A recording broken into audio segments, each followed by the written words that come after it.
Listen, I need you to listen carefully. The food industry is exposing kids to chemicals that should not be in food, and it has been documented. Chemicals restricted in children's products are showing up in something as basic as mac and cheese. That is not a coincidence. That is a system. In lab testing, the cheese powder showed about 4 times more phthalates than block cheese. And across brands, even some labeled organic, it showed up almost everywhere. Phthalates are endocrine disruptors. They can interfere with hormones, especially in the stages that matter most. Studies link phthalates to developmental disruption and behavior problems in kids, and the worst part, it can start in the womb. And here's the part people do not want to say out loud. The EU has been far stricter about phthalates in materials that touch food. The US has allowed more of it for longer, so the exposure keeps happening. Do not miss what comes next. So what exactly are pH phthalates? They are industrial chemicals, they are plasticizers, they are used to soften plastic and make it flexible. They are in vinyl flooring, shower curtains, and the tubing that processes your food. And here's the thing, they are not supposed to be in your food. They are not intentionally added as an ingredient. They migrate into food during processing, from plastic equipment, conveyor belts, gaskets, and even packaging materials. And because phthalates bind with fat, they build up more easily in fatty foods. Mac and cheese is loaded with fat, so it becomes the perfect storm. In 2017, researchers tested 30 different cheese products. 30, they found pH phthalates in 29 of them, 29 out of 30. The highest concentrations were in boxed mac and cheese powder. The powder had 4 times more phthalates than block cheese. 4 times, not a little more, 4 times. And here's what really gets me. They tested organic brands too. Organic mac and cheese still contaminated. That means you cannot always shop your way out of the problem. It can be widespread. Here is what should scare you. If it was obvious, you would stop. If it smelled like chemicals, you would throw it out. But it does not, so it gets eaten anyway.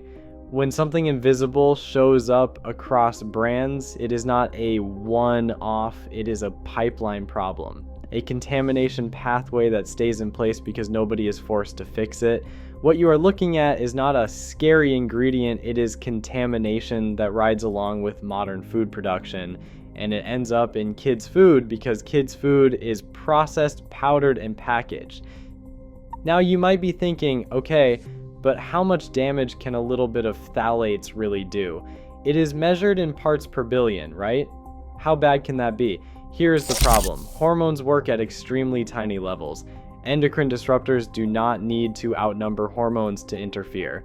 They just need to hit the system at the wrong time. Phthalates are what scientists call endocrine disruptors. That means they can interfere with your hormonal system, the delicate chemical messaging that controls growth, development, and reproduction. For boys, many phthalates are known for anti-androgen effects, meaning they can interfere with testosterone signaling. Testosterone is critical for male development, especially during pregnancy. When a pregnant woman is exposed to certain phthalates, studies have linked that exposure to developmental risks in male offspring. Not because one meal flips a switch, but because repeated exposure during sensitive windows matters. It is not just reproductive development. Research also links early life phthalate exposure to neurodevelopmental effects, including behavior and attention problems. Think about that. Your child eats a comfort food. The contamination you cannot see might be nudging their biology in the wrong direction. One Yale analysis suggested that one mac and cheese meal per day could account for around 10% of a child's daily phthalate exposure. Just one meal every day, that adds up. And here's why this matters. You don't taste it, you don't smell it, you only find it when someone runs a lab test. That's why it slips past you. And here's what really infuriates me. This is preventable. If phthalates migrate into food through processing equipment and materials, then the process can be improved. Companies can swap materials, upgrade equipment, and reduce contact with problematic plastics. But change costs money, and when profit is the priority, change moves slow. In 2017, the New York Times covered this issue and reported testing across multiple brands. Phthalates showed up across the board, and the regulatory gap is the part that should make you furious. The European Union has generally taken a stricter approach to phthalates in consumer products and food contact materials. In the United States, regulation has been more patchwork, and critics argue it has not moved fast enough to match the science. So, what can you actually do about it? First, cut back on boxed mac and cheese. I know it's convenient, I know kids love it, I know it's cheap, but convenience and price don't matter if you're stacking daily exposure. Make it yourself. It takes 10 minutes. Boil pasta, melt butter, add milk, add real cheese, done. Your kids will still love it, and you control the ingredients and the process.